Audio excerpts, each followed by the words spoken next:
피디님 한번 찍어볼까요? 네. 그래서 이렇게 열고 사진기로 사진 찍는 것처럼 이렇게 찍으면 됩니다. 네. 이렇게 눈이 나오죠. 눈이 나오고 근시나시. 오늘은 어린이 가성 근시에 대해 알아보도록 하겠습니다.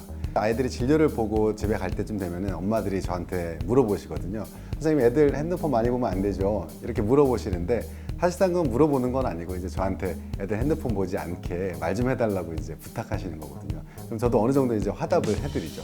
얘들아, 핸드폰 보면 안 돼. 이렇게 얘기를 해드리게 되는데요. 바로 이게 오늘 주제인 가성근시와 관련이 있습니다. 이 영상을 보시면 궁금증들이 많이 풀리실 거예요. 가성근시. 말 그대로 가짜로 근시가 생긴 거거든요. 근시라고 하는 게 원래 가까운 거는 잘 보이는데 멀리가 안 보이는 게 근시인 거고, 가성근시도 마찬가지로 근시처럼 가까운 게 잘 보이고 멀리가 안 보이게 되는 상황인데, 가성근시는 정상으로 돌아올 수 있는데 반해서 진짜 근시는 정상으로 돌아올 수 없는 상태가 됩니다. 이런 가성근시는 성인이나 어린이 모두에게서 나타날 수가 있습니다. 가성근시의 주범은 바로 핸드폰입니다.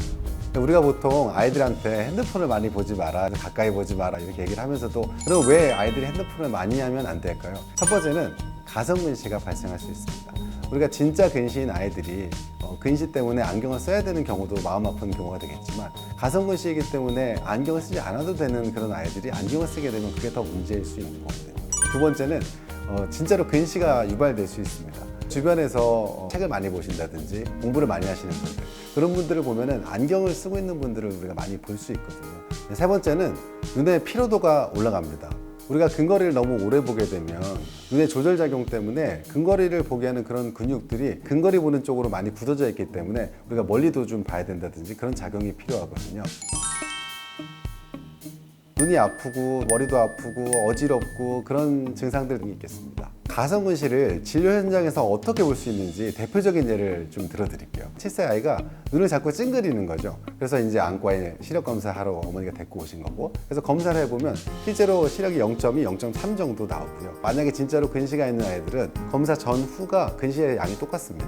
가성근시가 있는 아이들은 0.2, 0.3이었던 아이가 조절마비제를 넣게 되면 시력이 1.0, 1.0으로 올라갑니다. 조절마비 굴절 검사를 통해서 가성근시로 진단된 아이들은 핸드폰을 많이 본다든지 가까이 너무 많이 봤다든지 이런 것 때문에 가짜로 근시가 생긴 거니까 핸드폰을 안 보는 것만으로도 가성근시가 풀립니다.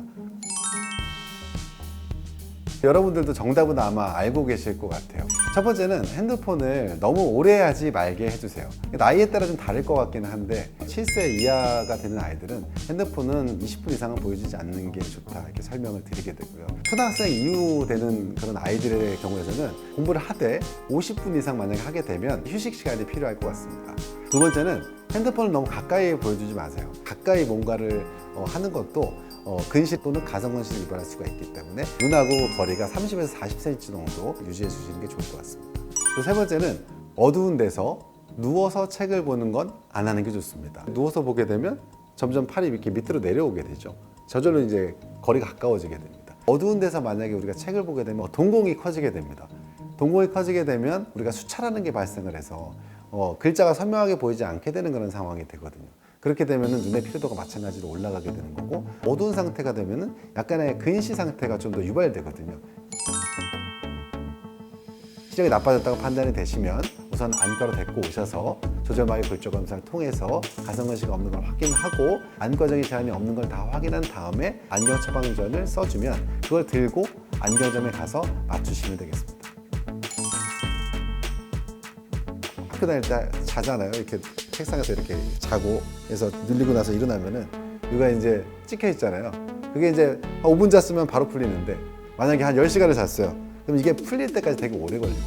움츠리고 있는 우리의 눈의 근육이 다시 펴질 때까지 오래 시간이 걸릴 수가 있어서 가성근시 상태로 오래 있었다고 하면은 진짜로 근시로 굳어지는 경우들도 많이 있다고 보시면 되겠습니다. 41살이 되면 사시가 있는지 유무를 보기 위해서 안과를 찾아야 되는 이렇게 말씀드리고요. 만약 그 시기 놓쳤다. 그럼 36개월째, 만 3세 때 오셔서 근시가 있는지, 난시가 있는지, 사시가 있는지를 보시게 되는 거고, 진짜 그러시면 안 되겠지만 초등학교 들어가기 전에는 안과를 가셔야 돼요. 시력 검사가 안 될까봐 주저하지 마시고, 협조가 안 되는 아이들한테서 이제 이런 기계들이 새로 나와서 찍어볼 수 있거든요. 피디님 한번 찍어볼까요? 네. 그래서 이렇게 열고 사진기로 사진 찍는 것처럼 이렇게 찍으면 됩니다. 이렇게 눈이 나오죠. 눈이 나오고 근시 난시 정도가 나오고, 그다음에 가시치기 어느 정도 됐는지 알 수가 있습니다. 그래서 처음에 시력 검사는 만 1세 46개월 때 하시고 그 이후에서는 이상이 없다면 6개월에 한 번 정도 이제 안과를 방문하시면 되겠습니다. 핸드폰을 아예 보여주지 말자는 얘기는 아니고 정확하게 어느 정도 가이드라인을 정해서 하게 되면은 아이들도 좋고 엄마들도 좋고 우리 눈 건강 지킬 수 있는 방법들이 있으니까요. 만약에 지금 이 영상을 보고 있는 이 순간에 여러분들의 자녀가 안과를 한 번도 가본 적이 없다고 하면 일단은 안과를 먼저 가셔서 눈 상태를 검사를 받아보시는 게 가장 중요한 것 같습니다.